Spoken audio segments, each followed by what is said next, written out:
بەڵام بۆ قسەکردنی زیاتر لە باری پۆستی پارێزگاری کەرکووک هەروەها تعریبکردن لەو ناوچانە بەڕێز ڕێبوار تاڵەبانی سەرۆکی پێشووی ئەنجومەنی پارێزگای کەرکووک لەگەڵمدا بەڕێز ڕێبوار تاڵەبانی سڵاوتان لێبێت و ئەم کاتتان بێش باش. پۆستی پارێزگاری کەرکووک ئێستا و عەرەب و تورکمان یەکدەنگ بوون، بەڵام کورد پەرتەوازەیە.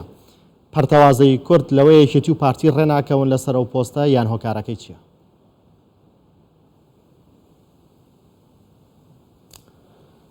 بەتاکید جارێ پێشکی شەو باش بۆ بەڕێستان بۆ بینەرانیش سواز بۆم دەرفەتەش. طبعا تاکید کورد هەر کاتێک کە یەک ڕیز بووە کە یەک ئامانجی هەبووە، یەک استراتیژ و پلان هەبووە، بەتاکید لە مێژوش سەلمانیەتی کە بەداوام سەرکەوتوو بن. لەو کاتەشە کە نەخێر کە لە بەها استراتیژیەکانی ملەتی کورد دابەزیون بۆ کێبڕکێ و ململانی شتی بچکۆڵە وەکو پۆست و مەنسەب و دەستکەوتی کاتی بەتاکید کورد دۆڕاوە و کورد نەوەکم یعنی کە ئەو حزبە سیاسیەکان ئەم ئیشان ناکەن، بەڵام مەینەتیان بۆ ملەتی کوردیش دروست کردووە، بە تایبەتی کەرکووک و ناوچە کوردستانەکەی دەرەوەی ئیداری هەرێمی کوردستان کە ڕۆژ بە ڕۆژ ئەگەر ئەم دوو حزبە ئەگەر بێت و بۆم شکڵا تعامل لەگەڵ یەکتری بکەن و بەرژەوەندەکانی کەرکووکیەکان و ناوچە کوردستانەکان نەکەنە خاڵی یەکەم و بەرژەوەندی ملەتی کوردستان و ناسنامەی کوردستانێتی کەرکووک نێتە سەر خەمی و هەردوو لاکە کە یەکێتی و پارتین بەتاکید هۆی کێشەکان، ئەو بەتاکید ئەو دۆزە هەر دواکەوێت و کەرکووکیەکان و ناوچە کوردستانەکانیش ڕۆژ بە ڕۆژ ستەمیان زیاتر بێت لەسەریان. بەتاکید وایە جا لەبەرەوە چەندێک واز بێنن لە کێشە شخصیەکانیان، کێشە حزبیەکانیان تۆزێ بەرزەوە بن بۆ ئاستی کوردایەتی و نیشتیمان پەروەری و ناسنامەی کوردستانێتی کەرکووک وەکو چۆن ڕێبازی هەردوو لا یعنی سەتۆ ڕێبازی پارتیش و ڕێبازی یەکێتیش لەسەر ئەوە کۆئینە تۆکمەیە کە کەرکووک دڵی کوردستانە و قودسی کوردستانە و ئەو دروشمانی کە پێشووتر 100 ساڵ پێشمەرگە خەباتی بۆ کردووت یان یا کەرکووک و خانەقین یا تاماوی نەجەنگین، بەڵام ئێستا بەداخەوای لێ ناتوە ئێستا لەسەر پۆستێکی پارێزگارێک مستعدن و کەرکووک و ناوچە کوردستانەکانش نەوەکم ساڵێ 10 ساڵ تریشەوە بینێتەوە هەبزام خەمیان نییە باکیشیان نییە. بەڵێ لەبەرەوە بێ یەک ڕیز بن. بەڵێ تورکمانەوەنە مافەکانیان پارێزراوە لە کەرکووک ئەوەسا لەگەڵ عەرەب هاودەنگ و کۆدەنگن لە سەرمانەوەی پارێزگار.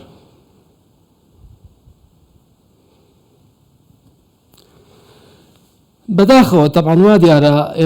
ئێمەی حزبە کوردستانیەکان کە کاتی پێش 16 ئۆکتۆبەر دیارە لە ئاستی متمانەی ئەو حزبە سیاسی تورکمانە نەبووینە. تورکمانە بێت جاکەینەوە لە حزبە چەند حزبێکی سیاسی تورکمانی کە چەند ئەجنداتێکیانەیە هاوبەش و هاوستراتیجن لەگەڵ هەندێک لەو خێڵ و عەرەبانی کە ئێستاکە کۆلی تەجەموعاتی عەرەبیان دروست کردووە پێکەوە ڕێکن و کۆکن لەگەڵ هیچ شتێکا کۆک نەبن ڕێک نەبن لەسەرەوە ڕێکن کە نابێ کورد جارێکی تر پارێزگاری بۆ بێتەوە ئیداری بۆ بێتەوە. لەبەرەوەی دیارە ئەزمونێکی ناخۆشیانەوە بەداخەوە کە من وعلێم ئەوە کە هەڵەیەکە بۆ ئایا ئێمەی حزبە کوردستانەکانەوە هەڵەمان کرد یاخود ئەمە هەر حەقدێکی مێژوویە کە چووکە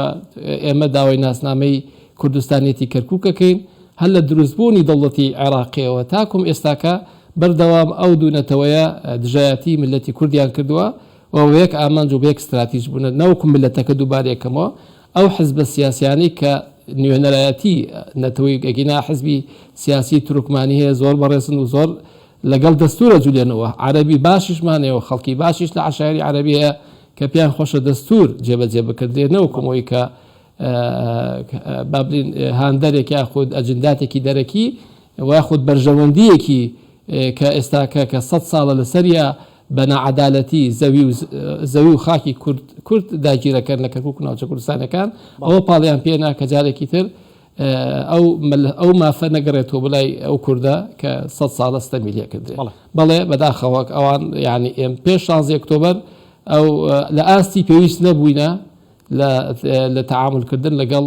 ئەو گروپانی کە جەنەبەت باست کرد. بەڵێ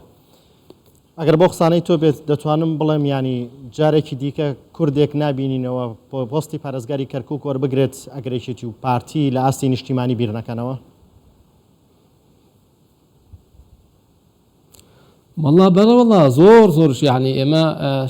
6 ملیۆن 7 ملیۆن کوردین یعنی قابل 7 ملیۆنە کوردێکمان دەست نەکەوێت بتوانێت باسی نیشتیمان کات و باسی دەستور کات و باسی پارتی لەسەر ڕازی نەبوو باکانی کورد کات نەخێر زۆرشە بەڵام بەداخەوە بۆچی لە ناوێکێتیش زۆر ئینسانی باشەیە لە ناو پارتیش زۆر ئینسانی باشەیە و خەڵکی بێلایەنیش زۆر ئینسانی باشی لە ناو کەرکووک و ناوچە کوردستانەکان بە تایبەتی ئێمە باس لە کەرکووکەکەین خەڵکی زۆر باشەیە لە ئاستیەوەی کە بتوانێت یعنی سەنگین بێت ئێمە ئەزممویشمان هەیە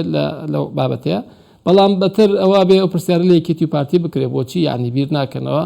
کە ئەوەی کە جادەی کەرکووک و کەرکووکیەکان یانەوێت و ئەوەی کە عەرەب و نەتەوەکانی تر داوای ئەەکەن یعنی وەرچەنە ئەم بە کوتمەندوو بەشیکەینەوە خەڵکی عەرەب و خەڵکی تورکمان هیچ کێشەیەکیان لەگەڵ کورد نییە و هاوکاتە کوردیش هیچ کێشەیەکی لەگەڵ و دوو نەتەوەی تر نییە و پێکەوە ژیاوین مێژوەیەکشمان پێکەوەیە بەڵام وەکوتم ئەو خەڵکانی تر لە ئەوانەی کە نەیاری کوردن و ئەجەنداتی دەرەکیان پێە بە تاکید عەرقەلەی زۆر دروستەکەن بەس من ئەو ملاحەزەیە ئەو تێبینیە من ئینەکەمەوە کە ئێستاکە حالیان تلزنەی تەقیم هەیە لە ئەنجومەنی وەزیرانی حکوومەتی عێراقی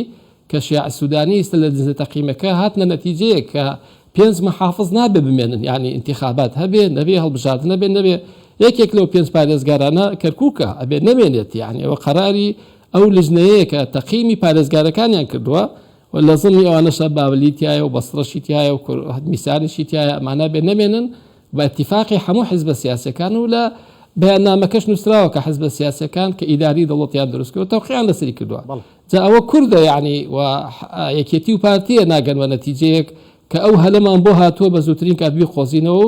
و لە تەقیمەکەشا دەرنەچوە ڕاکان یعنی ئەو کە ئێستاکە ئیداری کەرکووکەکە لەو تەقیمەیە دەرنەچووە گلەیل زۆر لەسەر هەبووە گەندەڵی زۆر هەبووە لە پرۆژەکان بۆیە ئەو 4 پارێزگاری تر ساقیت بوونە لە ئیدارەکردنی پارێزگاکانیان ئێستاکە ئەنجومەنی وەزیران لە هەوڵی ئەوەیە بیان گۆڕێ بەڵام کوانێ ئەو هەنگاوی وەفدی مفاوەزی ئێمە کوانێ هەنگاوی یەکێتی و پارتی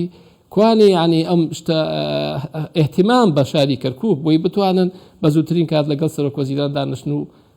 ئەو پارێزگارە بگۆڕن پارێزگارێکی تردا هەر بەلای کەمەوە عەلە خەلجاریان بگۆڕن ئەو هەموو کێشە بۆ کورد دروست کردووە یەکێکی تر بین نشۆنەکەی کاتم زۆر کەماوە ببوورە پرسیارێکی دیکە بە کورتی وەڵام بیتەوە سپاس دەکەم ئەویش پرسی تعریبە لەو ناوچانە ئەمڕۆ جارێکی دیکە هاتوونەتەوە سەر جوتیارانی کورد ئەم پرسە کەی چارەسەرێکی بنەڕەتی بۆ درۆزێتەوە ناکرێت جوتیارێکی کورد خاکەکەی بچێڵێ بێنە سەری بەرهەمەکەی پێ بگات بێنە سەری یان لێی وزەوت بکەن یان لێی بسووتێنن کەی چارەسەرێکی بنەڕەتی بۆ دۆزرێتەوە ئەوە چارەسەرەکەی لە بەیاننامەکەی هەیە کە هەموو حیزبەکان تەوقیعیان کردووە بەداخەوە کە ئێمە نوێنەرانی کورد لە پەرلەمانی عێراق بۆ 5 خول ئێمەیان هەڵخەڵەتان وتیان قەرارەتی مەجلیسی قیادەی سەورە هەڵوەشاوەتەوە کەچی بۆمان دەرکەوت هەڵنەوەشاوەتەوە جا بۆیە داوایان لێکەین ئەم جارە دڵسۆزی بنوێنن بە یەک دەنگێکەوە داوا بکەن کە قەراری مەجلیسی قیادەی سەورە و شؤونیشیمان نامێنێت کە ئەو دوانە نەما ئۆتۆماتیکێنە و کێشە نامێنێت چکە تاو ئەوە ببێنێتەوە ئەو دوو قەرارەی ڕژێمی پێشوو ئێمە و کێشانە بەردەوامەوێت بەڵێ بەڕێز ڕێبوار تاڵەبانی سەرۆکی پێشووی ئەنجومەنی پارێزگای کەرکووک لەگەڵماندا بووی سوپاس بۆ بەشداریکردنتان